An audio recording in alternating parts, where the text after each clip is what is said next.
Welcome to Let's Talk Democracy, the show where we have meaningful conversations on democracy. I'm your host, Tina Johnson.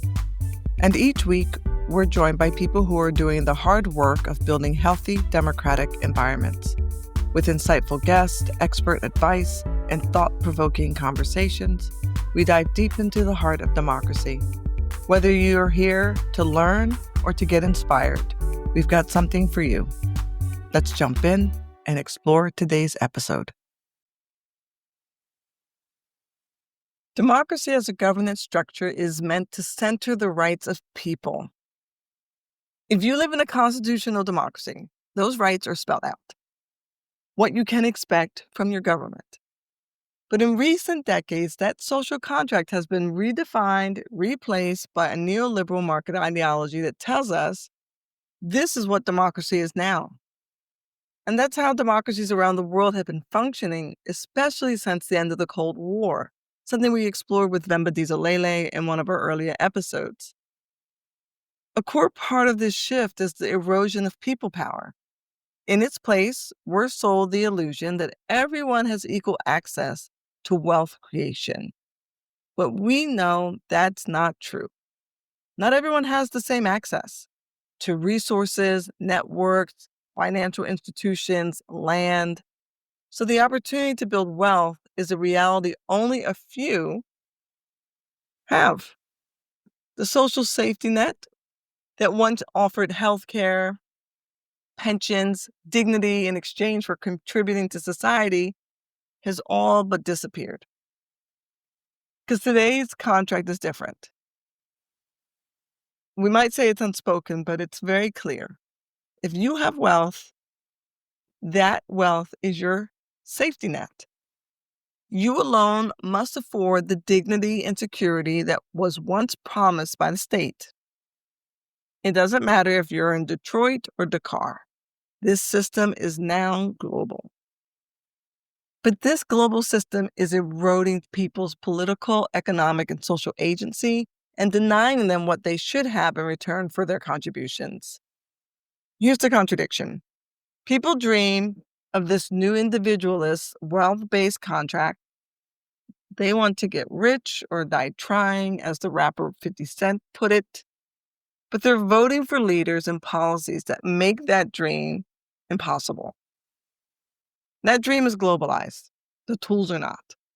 So you have kids in Lagos who know who Kim Kardashian is better than they know who Karl Marx is. They dream big, they work hard, but the systems they live in are not designed to catch them if they fall. Even in nominally communist countries like Vietnam, capitalist hybrids emerge. You have aspirational systems chasing a version of, quote, end quote, more. And that leads to a deeper contradiction. People want opportunity, but often support systems that take those opportunities away. So across the West, you have far-right anti-globalist movements on the rise. They promise freedom, but at the same time, they dismantle the very structures that protect people, like public health, education, immigration pathways, economic mobility. So what's left is a hollow shell of democracy. People can vote, but without justice, it means very little. So we end up with what I call shareholder survivalism. Capitalism has evolved from an economic system into a mindset used to measure human worth. Are you profitable? Are you productive? Are you useful? Those are questions for corporations, not people. But under the Reagan and Thatcher trickle-down fantasy of neoliberal market capitalism, those questions have been applied to people in the sense that we are meant to believe that markets will solve all of our problems as long as they're profitable, as long as they're productive, as long as they're useful, which is code word that people are contributing to those questions Then can they receive the benefits of wealth. It will come trickling down like raindrops. But that wealth never came. I mean, that's evident. It's researched, it's clear, it stayed at the top. And while it stayed at the top, the gap between the rich and the poor only got wider. Billionaires now ensure that governments have less power to support citizens. That's what lobbying is. It's to reduce the government responsibility to people. And it's interesting because when they need a bailout, when their business falters because of their poor decisions that have dramatic and devastating impacts on ordinary people, they expect that bailout. And those bailouts, they're paid for by the very people who lack a safety net themselves. We've been told that we don't deserve a public safety net. Yet companies who create their own financial crisis are rescued by our tax dollars. It's a bit insane. So this is the collapse of the social contract. And it's not just political, it's economic, it's environmental. Poor and working class communities bear the cost. These aren't bugs in the system, they're features of it. Freedom is a powerful word. And when we think of democracies, we think of freedom. But we must ask, I think, freedom from whom and at what cost? I used to do a lot of work in environmental justice, and I feel that people always get it wrong. Environmental justice is somehow focused solely on pollution in airs or poor communities and low-income communities of people of color, Black people, Indigenous people. But environmental justice isn't just about trees and clean air, being free from asthma. It's about jobs, dignity, thriving. And I know people feel that the world is somehow it's upside down, but I think in reality it's just spinning off center. It's off its axis. And while the world is off its axis, people are trying to find balance while being told to work harder, to stay hopeful. Yet the safety nets are unraveling. And meanwhile, billionaires buy influence, elections, and democracies. And doing this off-centeredness, people still get up every day and work, and they try and do their best because they've been told and believe it that there are no other alternatives. And I think it's important to make it clear that this is not an issue of political position. It's not about being left or right, progressive, liberal, conservative, far right.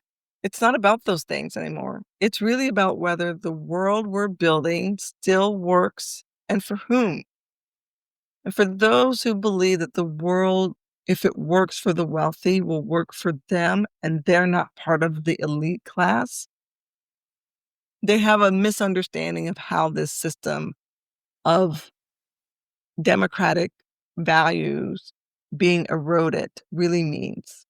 Because taking the ability of a large part of your society's chance to survive and to thrive only means that it takes away yours as well. No one group of people is exempt from being affected by the demise of democracies, except for the wealthy, except for the elites. In my conversation with Jim Boyce, we discussed reimagining democracy beyond gross domestic product, GDP. That old phrase, it's the economy, stupid. It makes me pause. But what is the economy really? It's more than jobs and numbers. It's about people. The economy is about power, perception, and politics. GDP rises after oil spills or mass illnesses, but not from caregiving or clean air. We've extracted people from the equation. So instead of asking, how is the economy, we should ask, how are people doing? If the economy depends on people's participation, shouldn't we get a return on that investment? If democracy depends on people's participation, shouldn't we get a return on that investment? We are the economy. Without us, there is no economy. We are democracy. Without us, there is no democracy. Yet we're measured only by how we spend, not how we live.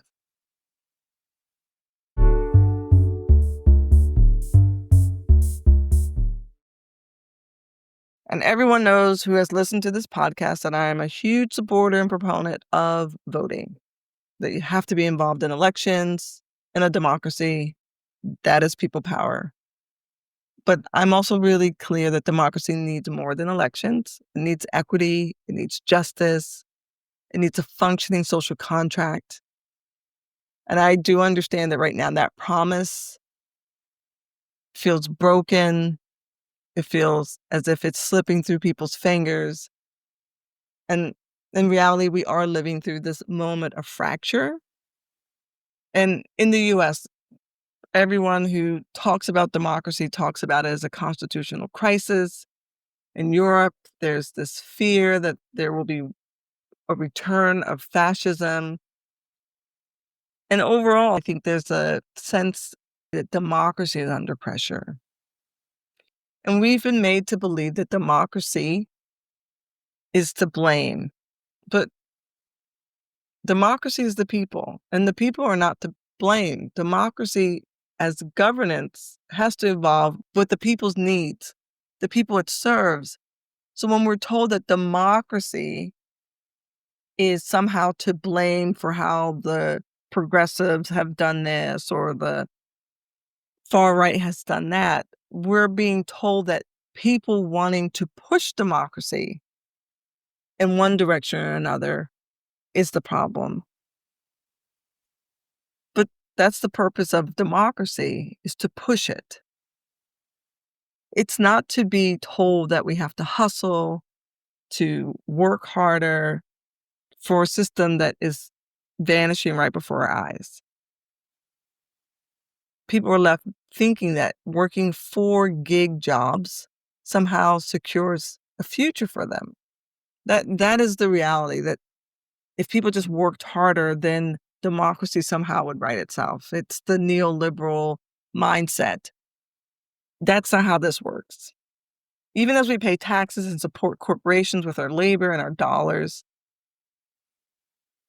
it's still in this pursuit of a contract most of us will never have access to. And so, yes, of course, voting begins to feel like a ritual, not a remedy. But I'm going to say this. I still believe we can rebuild something better. I believe it starts with telling the truth, naming what's broken, and imagining what could be. But we have to do that together. For me, here's the hopeful part. This isn't the first time in history power has been concentrated. It's not the first time people have fought back and won. Every major leap in democracy has come not from benevolent elites, but from organized people. You have the international women's suffrage movement, the abolition of slavery, the civil rights movement, environmental protection laws. These things did not happen. People made them happen by demanding power be redistributed more fairly.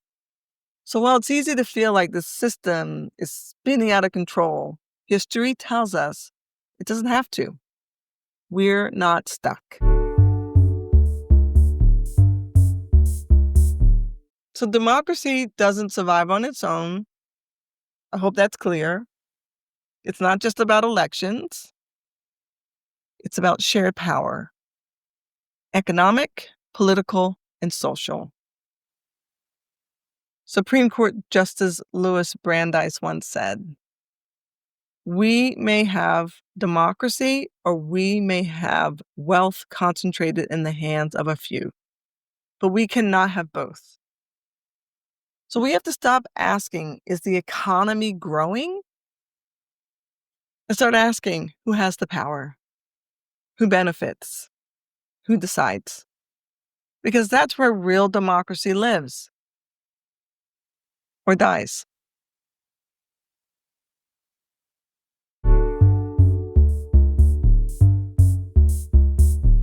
If today's conversation resonated with you, don't just sit with it, act on it. Democracy isn't a spectator sport. It's built by the people who show up, speak out, and organize. So ask yourself, who has the power? Who's being left out? And what can I do right now to shift that balance? You can share this episode. You can subscribe to this podcast for future conversations. You can start your own conversations. Join a local movement. Support policies that center people, not just profit. Because we have to remember that democracy doesn't survive on its own. Power concedes nothing without a demand. So let's demand better, because democracy only lives when we do. As usual, if you have any comments, feedbacks, or questions for me, send me an email to tina@patternchangelab.com. Join me next week when I'm in conversation with Daniel Ephraim. I'll talk with you then.